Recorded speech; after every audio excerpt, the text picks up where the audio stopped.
I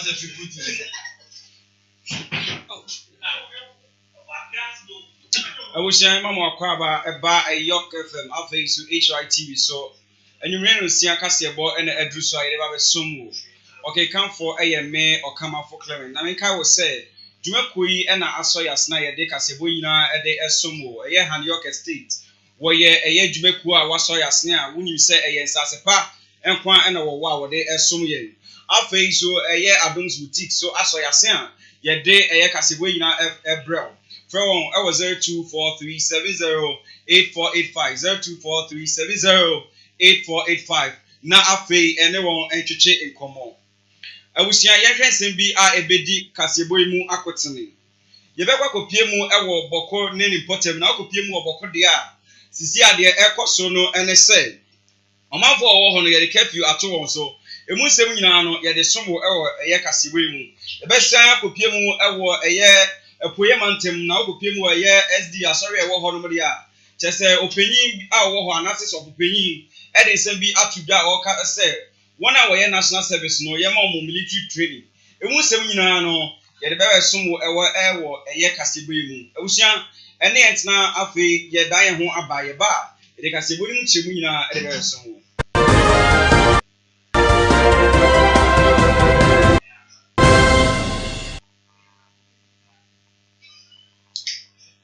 Abusia na yesama wo akwaba biom no nsia kasebo a wo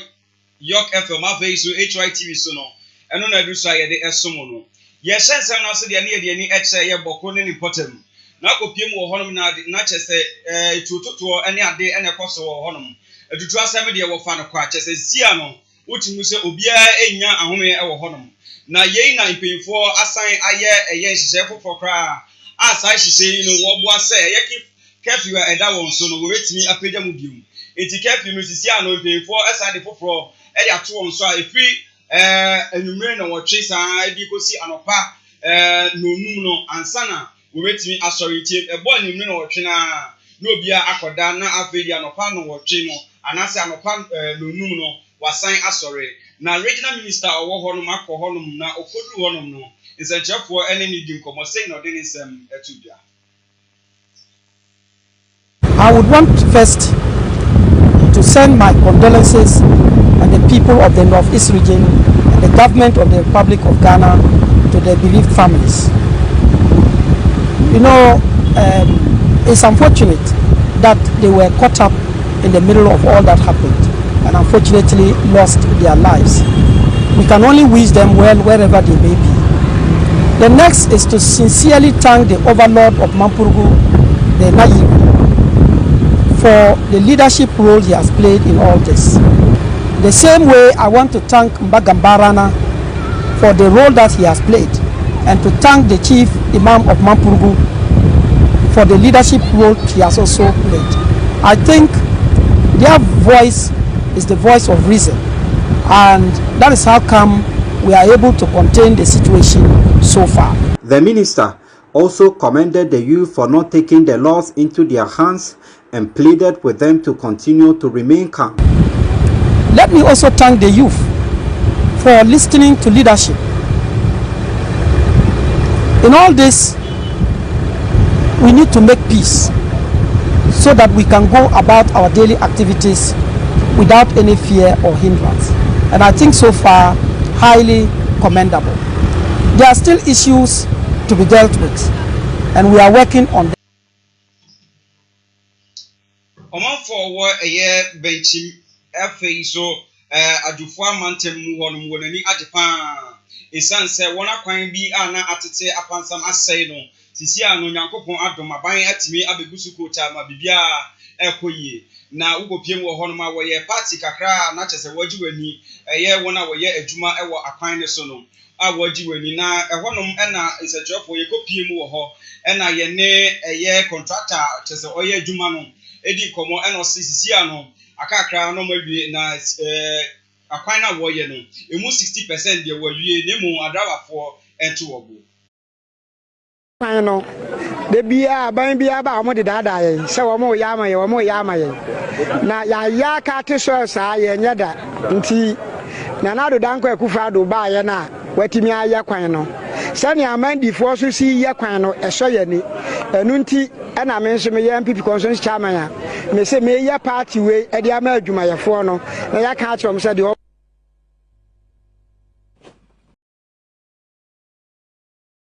abuja mo fanche nipa ye ne di nkomo anase ye hwe ne mfoni eye MPP constituency chairman wo eye asoye so honom eye Frank Kujo ono na eye oyobi oto party ema ye adwumayefo yi na contractor wo ho eye Justice Adai ono na this answer mi nyina e de to ye nani challenges ni say ye wo cheap compound and net is no quarantine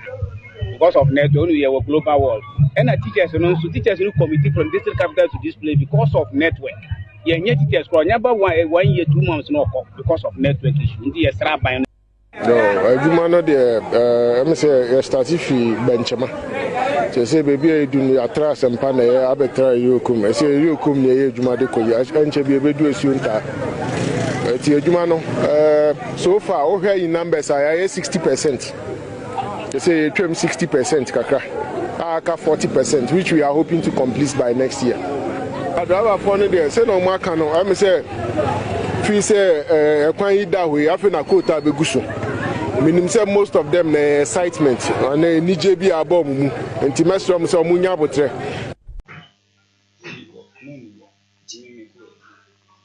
Abusia ye twa kase bone so de ane ye ni ekire eye Nkwanta South na impotemu ho no de omanfo wo ho no de amia pa esanse bronya ye nyina ye di a ye sresre no omanfo wo ho no de wanani enje kra wontimi emfre wo na dofo ni nyina ne se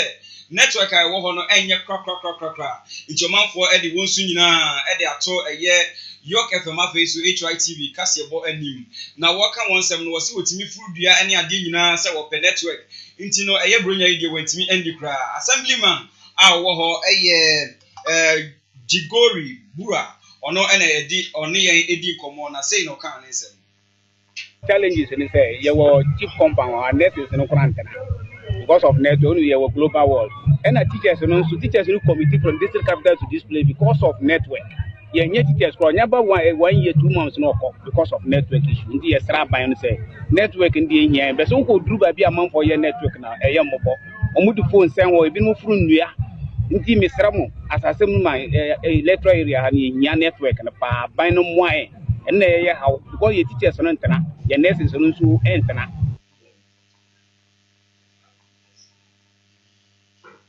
awusia omanfo wo ho so e de wonsem eto eye ye nkasebo anim die ha ye pa ne se ni network die di kan no mienu so ne se yeti we se opeso mfuro bi a unya sa obe na obe furo bi unya demu mfuro bi nti we de sra ban no ye nyina ye ka ho bi nti ombe bua na ye nya network Dino, alright, now network ni get me free nu anamo ye do for no mo yet me free. Enti wa na ya be say dino wa ni game na so network no. Aya na ye network. Sometimes night, u be so ye serious call. E be o ye serious call no be true.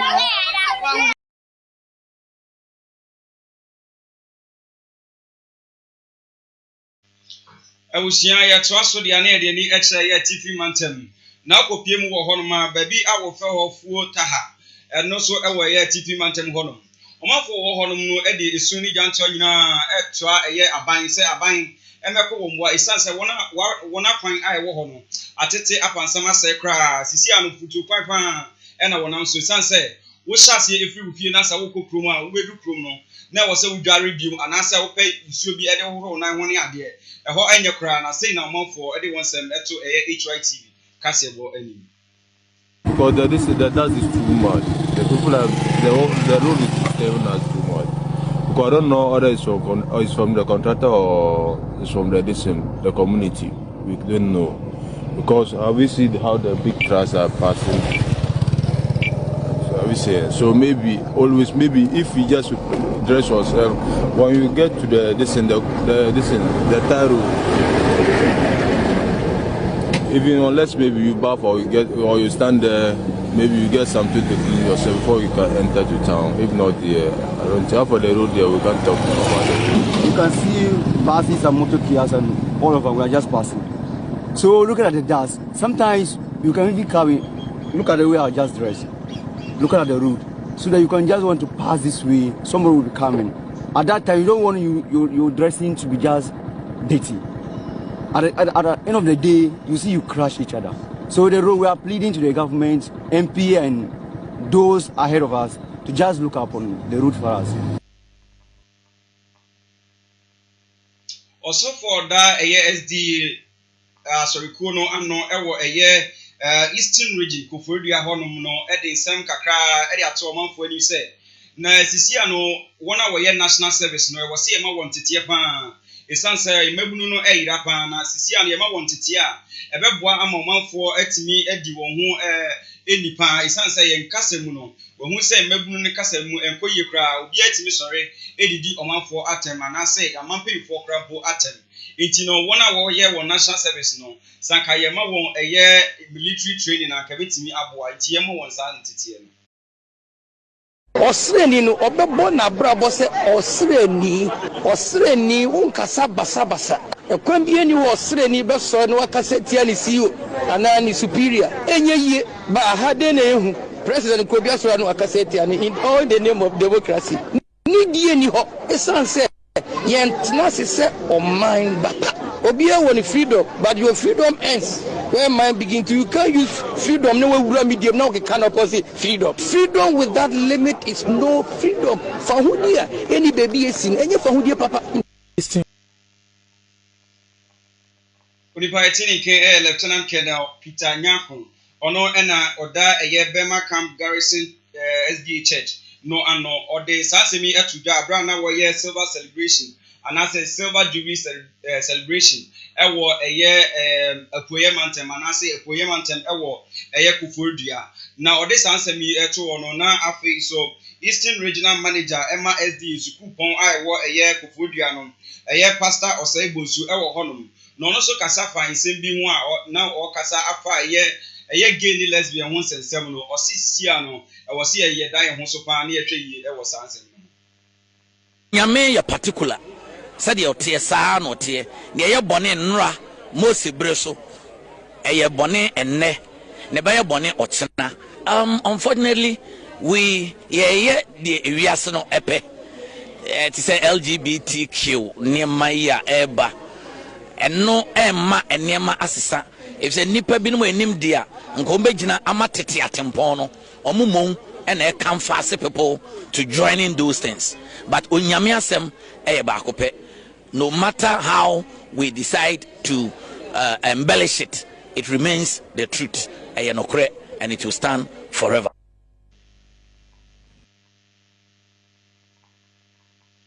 Awusha ire kase bono krade ane ye de ni eche asantimantem na yekopiem wa asantimantem Reverend Emmanuel Boache e de nsem kakra e de ato dwa a o ka se the IGP no ekeka e wo sansem yi hu no ohun ne se na che se enkoyi kra nti no e wo se IGP ehwe ne hu ye e wo nsem keka o kasa ade afa eye asofo e hu nsem e fa no nkomse hu ane ade na ye nyina nim se eye 26 mu honom no apolisi for the krater bi eba wonten na wo kire se e wo se asofo nyina ani ba won ho so na wotimi de nsema edi kranse ebeba nemo nsema edi usuro ene ehu ebeba de won bomodi anse wo welitimi ayi afi won kasemu no na ma bibia akoye ye bomodi anse ebetimi ene Reverend Emmanuel Boache edi ene na bankomo na so se yentimi a ye behwe na ye fi ya hwe se ebetimi akọ ye machines ni na ya fi ni ene no edi komo ma ye dan ho ye ba ebetimi ede ye kasebo ne kai na edi ato aso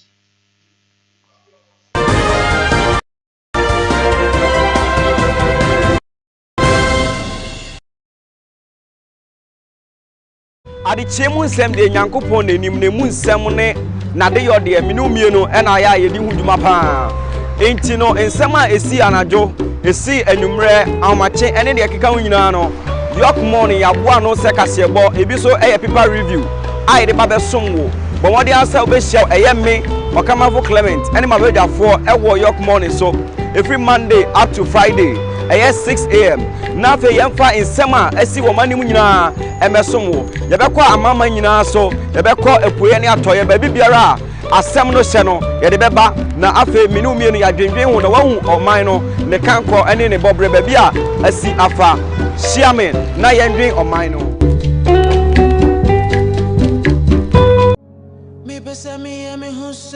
I have no feelings at all. Is there anything more challenging in life than relationships? Maintaining long-lasting relationship is a challenge you must all relate to. And this is why you should join me, Nanaya Apia Jr., right here in the studios of HYTV, GH, and York FM as we deliberate more on relationship issues. This is where broken relationships are sealed or repaired. On this show, we are going to talk about dating, courtship, who cheats most in relationship, and probably some of the things you must consider before entering any relationship. That's also only the baby so I am a baby. Into point, listen. They like no matter inside, there's no one no matter. But only the only time baby one, they are really supportive. But if I'm rated 50%, mostly one said, we have a man as a Oma or bad attention. Kana like on himself when you want to say, or you focus on. Who catch you and I want catch you? A simple question. I didn't say. They be me bow. Okay, man, catch you. I don't think I know. But I think I also catch you. That's our point. Yes, our point. At the point in the very. The entire very minister, many no go tell her. You can't be what you say. Only said did you know Tiasi? I didn't know can't tell me so. I mean, Tiasi, I don't want to leave you. Don't miss out right here in the studios of HYTV and York FM as we deliberate more on these issues. Stay tuned. Don't miss it.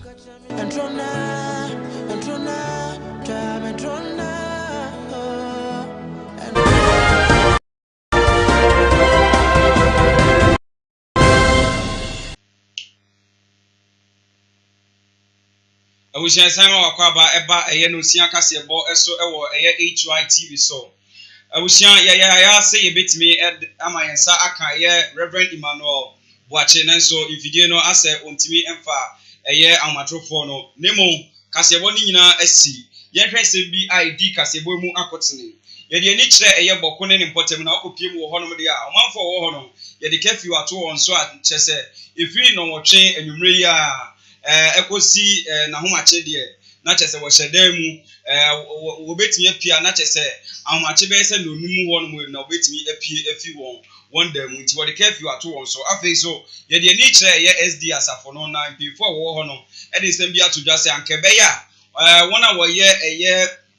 won national service no yembo modi ansa e betimi amamu won military training na afei de ama sa discipline no etimi atena wo mu ewusia ese bi yakan ye nim ho a editie de hwe e na okama for Clement meje bre edisa nsem nyina e be som wo afi yenhwe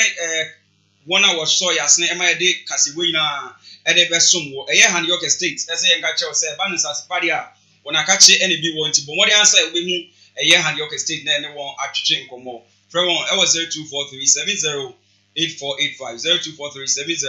0243708485 na ene won atwetwe nkomo afi so ma menka wo se Adums Boutique and a share nyina entade nti bomodi answer wetimi ehu eye Adums Boutique frɛ won e was 0243708485 mameka wo say wona wo hwɛ yen e wo eye HYTV so afei so wona wo tie yen e wo York FM no ye wo bibi a ye de eba be ma wo ye bronya yi nti wo say wo ta etie yen afei wo ta eso ehwɛ pa bomodi answer wetimi abaya so ye e wo eye Kalabule Junction e wo Star Oil nchen pe na afei so ebeje wache de wache ye bra ye de ma ya hwefo nti bomodi ansa obetimi aba na wabeje ode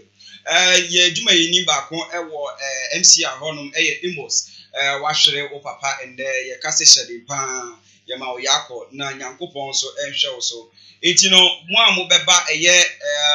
HYTV abeje wache de nyina mo amu hwe nyina no o ba betimi afre eye 0243708485 0243708485 na afi de beje wache de nemo kai say hye kakra ewo ho nti wo ba na afi ye de wa fan hye nim na bibia akototin okenkanfo amekenkan eye kasebo nyina ede ma wo eye me okamafo Clement MCA honum no eye Ben afi so me producers ni ade nyina ewo hanma wo bo wo hu modern eso masene ma me de kasebo nyina ede bra ye wonyema pa bebre ene yentina